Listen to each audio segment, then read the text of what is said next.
urge no more provocations and that all parties should abide by our obligations under UN Security Council resolution.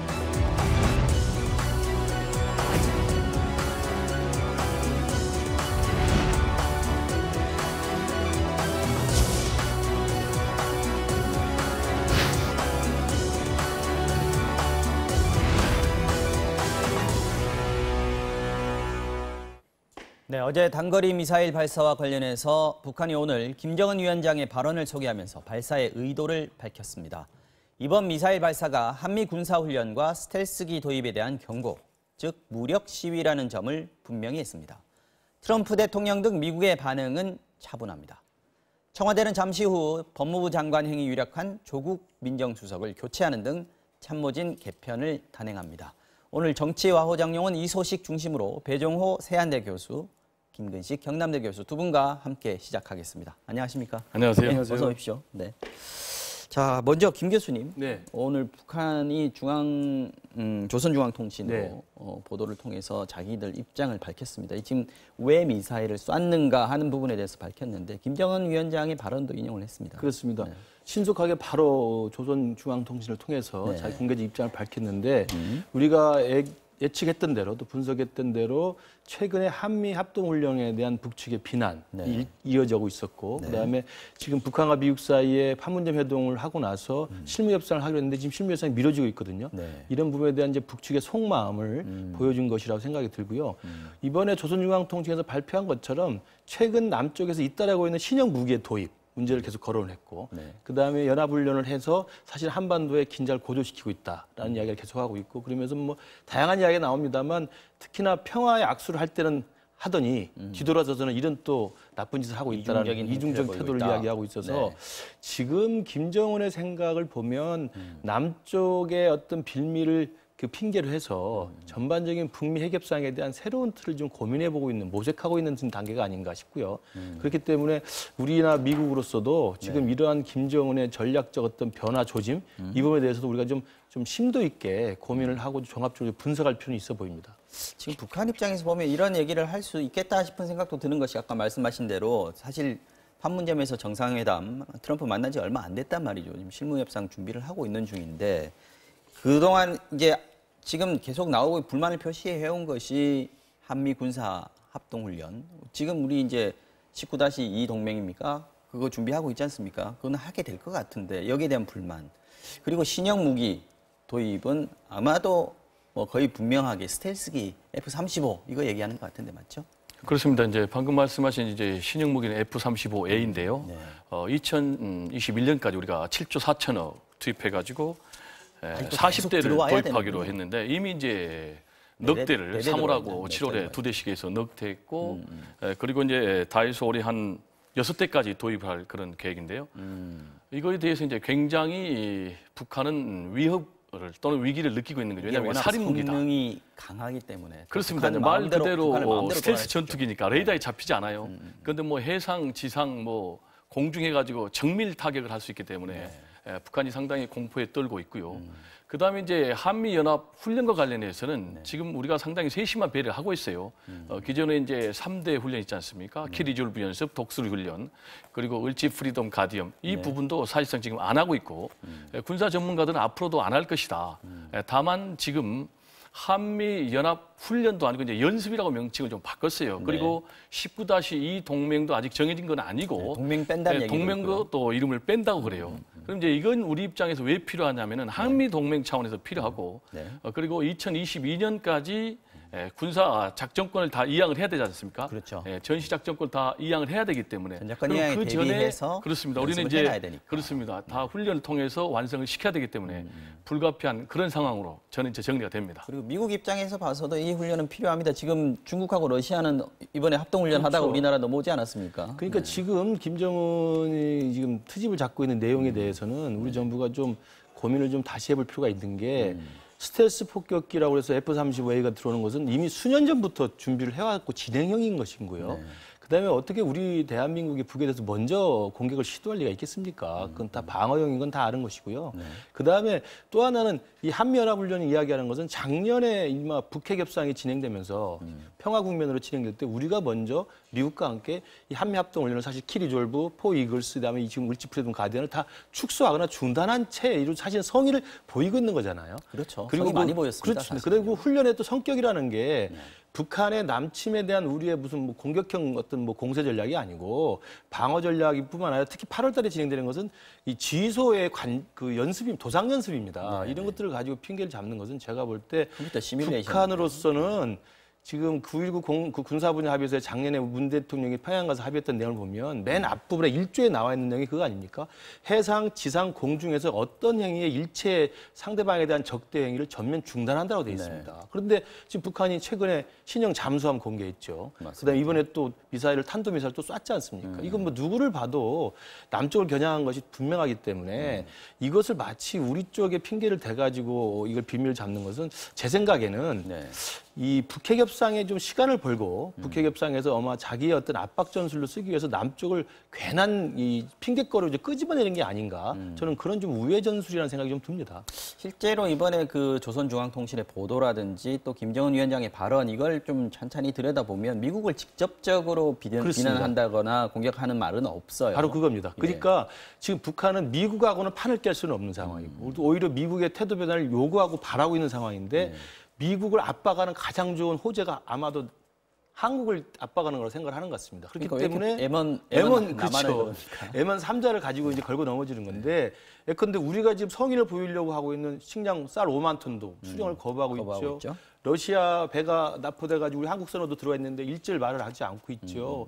그다음에 다양한 사회문화 교류에 대해서는 묵묵부답이죠. 뭐 남북 정상회담 우리 대통령이 요구한 거 지금 몇 달째 침묵지키고 있는 거 마찬가지고. 그러니까 저는 그런 면에서 보면 미국을 압박하기 위해서 한국이 지금 김정은 입장에서는 오히려 한국을 계속 힘들게 함으로써 미국을 자기 뜻으로 좀 하려고 하는 그런 좀 제3의 우회 카드로 쓰고 있는 게 아닌가. 예, 지금 보면 남한 당국자가 사태의 위험성을 깨달아야 한다. 작년 4월, 9월의 자세로 빨리 되돌아가야 된다 이렇게 얘기했습니다. 남한 당국자라고 표현했는데 이거 사실 문 대통령 아니겠습니까? 그렇죠. 남조선 당국자라고 표현을 했는데요. 문 대통령을 직접 검증하지는 않았지만 아무래도 미국에게 내가 이렇게 화가 나 있다. 나는 정말 이 정도 아니면 내가 태도를 바꾸지 않을 것이라는 걸 보여주기 위해서 한국을 굉장히 그 M1 상대로 지금 끄집어내고 있는 것이고 또 한편으로는 이제 더 나간다면 북한의 일관된 대남 전략은 뭐냐면 북미 협상 상황에서는 미국을 압박하기 위해서 한국을 인질로 쓰지만 북미 또 대결 상황에서 또 한국을 또 하나의 안전판으로 쓰거든요. 그러니까 그런 의미에서 본다면 지금 한국 너희들이 나서가지고 트럼프의 셈법을 바꾸도록 좀 협력을 좀 해라. 우리 편을 확실하게 들어달라라는 것을 계속 요구하고 있는 거거든요. 그렇군요. 지금 청와대 우리 정부 반응 보면 대응을 보면 지금 미사일 발사하고 나서 굉장히 뭐 단호하게 얘기를 했고 대화에 전혀 도움이 안 된다 비판 목소리를 했고 NSC도 소집을 했고요. 그리고 특별히 보면 단거리 탄도미사일이다 이렇게 신속하게 지금 분석 결과를 내놨단 말이죠. 지난번 올해는 그러지 않았거든요. 네, 이렇게 나오는 이유도 좀 있을 것 같습니다. 말씀하신 대로 계속 미적미적한 그런 모습을 보일 수는 없지 않습니까? 더 이상. 그러면 이제 보수 쪽에서 계속 공격이 들어오기 때문에 이번에 신속하게 말씀하신 대로 새로운 종류의 탄도미사일이다. 분명하게 NSC에서 밝혔어요. 그리고 단호하게 얘기도 했어요. 협상에 빨리 뛰어들어라. 그런데 이제 미국 측 반응이 상당히 재밌는데 미국 측은 기본적으로 데드라인은 넘지 않았다. 그래서 트럼프 대통령 같은 경우는 아예 언급을 안 했고 국방장관 취임식 관련해가지고 국방장관도 여기에 대해서 일절 언급을 안 했고 미국 국무부 대변인도 일단 판을 깨려는 거는 아닌 것 같다. 그리고 폼페이오 국무장관 같은 경우도 빨리 외교적으로 해결하자. 오히려 이게 지렛대가 될 수 있다 이렇게 얘기했어요. 그렇습니다. 이제 북미 실무 협상에 나서자. 지금 이런 얘기는 북한의 김정은 위원장도 판을 깨려는 건 아니에요. 왜냐하면 결국은 판을 깨려는 게 아니고 미국과의 협상을 통해서 결국은 체제 안정을 보장받고 경제적인 지원을 받고 대북 제재 해제하겠다는 건 아니겠습니까? 그리고 트럼프 대통령도 어쨌든 간에 올 10월부터는 사실상 내년 재선 캠페인이 시작이 될 텐데 그것과 관련해서 치적으로 내세워야 되기 때문에 판을 깨면 안 되고 계속 북한의 김정은을 협상 테이블로 끌어들여야 되기 때문에 이런 반응을 보인 것 같고요. 그럼 이제 김정은 위원장 입장에서 왜 이런 얘기를 했느냐. 그리고 이게 의도적이고 또 계산된 행동이냐. 저는 이제 의도적이고 계산된 행동이라고 보는 게 일련의 행동을 보면은 이번에 탄도미사일 발사하기 전에 신형 잠수함 또 건조 그 현장에 또 김정은 위원장이 나타났지 않습니까? 네. 그리고 또 북한이 5만 톤 쌀 자기들이 달라고 그랬는데 지금 이걸 수령을 또 거부를 하고 있지 않습니까? 그리고 리용호 외무상 같은 경우에 ARF 그러니까 아세안 안보제 포럼에 나가지 않았지 않습니까? 지금 미국하고 협상 테이블에 앉지 않겠다는 그런 얘기인데 그건 이제 결국은 북미 비핵화 협상, 실무 협상에서 우위를 점하겠다라는 일종의 기싸움으로 보이고요. 또 내부적으로 상당히 중요한 문제가 있는 게 두 가지가 있는 게 하나는 군부를 다독여야 되고 그리고 또 북한의 인민들을 향해서 내가 지금 한반도 정세를 안정적으로 끌고 가고 있다라는 메시지를 던져야 되기 때문에 불가피한 측면이 있는 것으로 보이고요. 또 하나는 이거는 이제 우리에게 좀 상당히 우려되는 대목인데 미사일을 고도화하는 그런 시간으로 좀 활용하고 있는 또 시험 연습으로 활용하고 있는 그런 측면도 있지 않나 이렇게 분석이 됩니다. 지금 뭐 굉장히 여러 가지 이 내용들이 사실 이번에 북한 그 중앙통신의 보도에 들어 있고 김정은 위원장의 발언에 들어 있어요. 근데 그 중에서 아까 말씀하신 것처럼 계속 지금 북한의 일련의 움직임은 대화에 대해서 조금 고자세로 나가고 있는 거 아닌가 싶은 생각이 듭니다. 그렇지만 말씀하신 대로 미국에 대한 직접적인 공격이 없었고 또 미국도 굉장히 차분하게 대응하고 있고 아까 트럼프 대통령 얘기하셨는데 오늘 아침에 보니까 스몰 원이다. 별거 아니다. 이런 얘기였어요. 그렇다 보면 대화에는 오히려 조금 더 촉진될 수도 있지 않을까 이걸 계기로 해서 그런 생각도 좀 드는데 교수님 분석은 어떠세요? 물론 대화가 서로 간의 기싸움이 극단화될 경우에 이제 결국은 치킨 게임으로 갈 수가 없으니까 결국 극적인 대화가 될 수도 있습니다. 그걸 노리고 또 북은 할 거예요. 근데 이제 그 와중에 우리가 당하는 안보상이 우리가 크다는 거죠. 그러니까 지금 이번에 쏘아 올린 이 두 발의 단거리 탄도미사일도 지난 5월 달에 싼 것보다 훨씬 사거리가 지금 늘어난 거 아니겠습니까? 그렇다고 한다면 지금 거의 600km 이상을 날아간 것이고 과거에 포물선을 그렸던 일반적인 탄도미사일과 달리 궤적이 상당히 복잡하면서 우리가 요격하기 어려운 걸로 지금 기술이 성능이 개량이 되고 있는 것이어서 그 사정권 안에 있는 우리 같은 경우는 이제 새로운 안보 전략과 새로운 무기 체계를 고민할 수밖에 없는 상황이거든요. 그러면 실전 배치할 것 같은 뉘앙스도 있었어요. 그렇습니다. 이 훈련이 잘 됐기 때문에 곧 실전 배치할 거라고 이야기하고 있어서 물론 북한과 미국 사이의 비핵화 협상 속에서 기싸움의 한 카드로 이런 신형 미사일 무기를 계속 선보이고 잠수함을 선보이는 건 북한의 의도를 읽을 수는 있으나 그것이 잘 안 될 경우에 그 과정에서 애매한 피해를 입는 것은 우리 한국의 안보가 계속 위협받고 있다는 것이죠. 그렇기 때문에 당연히 트럼프 대통령 입장에서도 우리 배 교수님 말씀대로 판을 깨지 않을 겁니다. 그렇기 때문에 미사일 쐈지만 그 별거 아니다. 지난번에 남북미 판문점 회동에서도 그건 어느 나라 다 쏘는 거다라고 이야기하지 않았습니까? 이번에 한미연합 사령부 입장도 그런 것이고요.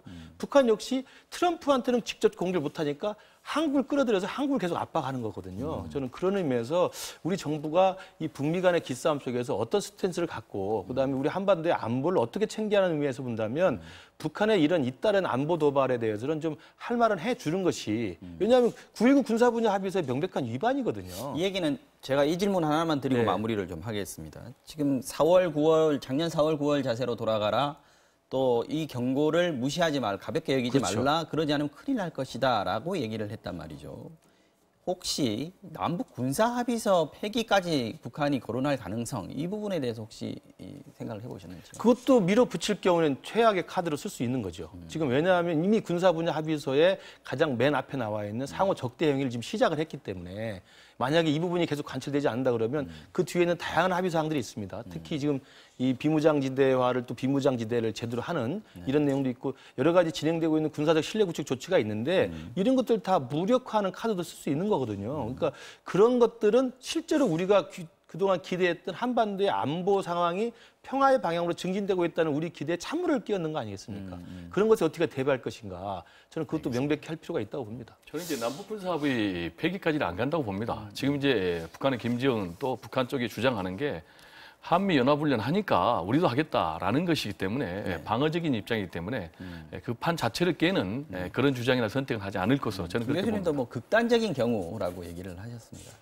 자, 이번에는 러시아 군용기의 영공 침범 관련 이야기 좀 짚어보겠습니다. 오늘 보니까 러시아가 훈련 영상을 공개를 했습니다. 우리보다 먼저 영상을 이제 좀 공개적으로 내보내 버렸는데 1분 22초 정도 되는 분량인데 그 자세히 보면은 우리 F-15K 우리 출격한 전투기 모습도 보이는 것 같았습니다. 러시아가 먼저 영상을 공개한 이유가 뭐가 있겠습니까?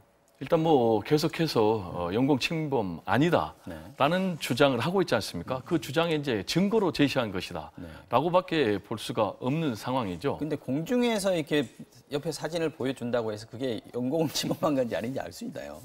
그러니까 이제 어쨌든 간에 증거로 얘기해야 되는 것 아니겠습니까? 우리도 찍어놨다. 네, 그래서 이제 우리가 지금 레이더로 다 촬영한 그런 기록, 네. 그리고 또 조종사의 음성 기록을 이미 러시아 측에 보냈지 않습니까? 그러니까 여기에 대해서 자신들은 계속해서 우리는 영공 침범이 아니다라고 주장을 하고 있기 때문에 그 맞대응 차원에서 지금 보낸 것으로 보이고요. 네.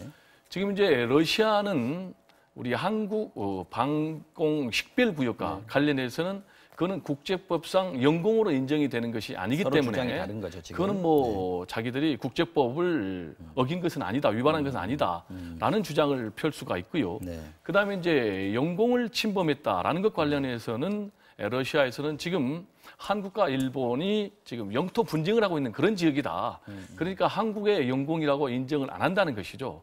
그 두 가지 논리 가지고 계속해서 영공을 침범하지 않았다라는 것을 지금 주장을 하고 있고 그 근거로 지금 1분 22초의 영상 자료를 제공한 거 아닌가 이렇게 이게 우리가 됩니다. 대응을 해가지고 그 다른 우리의 영상 또 레이더 자료 같은 것들, 좌표 같은 것들을 제시한다고 해서 러시아가 그럼 우리가 잘못했네 이렇게 나올 것 같지는 않고요. 이 문제는 어떤 식으로 풀어야 됩니까? 이 부분도 우리가 갖고 있는 영상 자료 분명히 있을 네. 겁니다. 그리고 실제로 그 교신한 또 메시지 내용도 있는 거거든요. 바로 그런 걸 우리가 확보하고 있기 때문에 어제 우리나라와 러시아의 이제 실무 협의에서 그런 걸 전달했다고 하니 아마 러시아가 검토한 다음에 이야기 나올 것 같은데 지금 러시아 입장은 당연히 공식적으로는 지금 부인하고 있는 것이어서 이번에 러시아가 먼저 공개한 동영상은 자기들의 훈련의 정당성을 보여주려고 짧게 편집한 것 같아요. 그러니까 이륙했다가 중국 폭격기랑 합류했다가 다시 착륙하는 장면을 그냥 쭉 시간대별로 보여주면서 거기에 한국 전투기 잠깐 보여주는 거였거든요. 그러니까 아마 자기들은 정당한 훈련이었다는 걸 강조하려고 하는 건데 그리고 저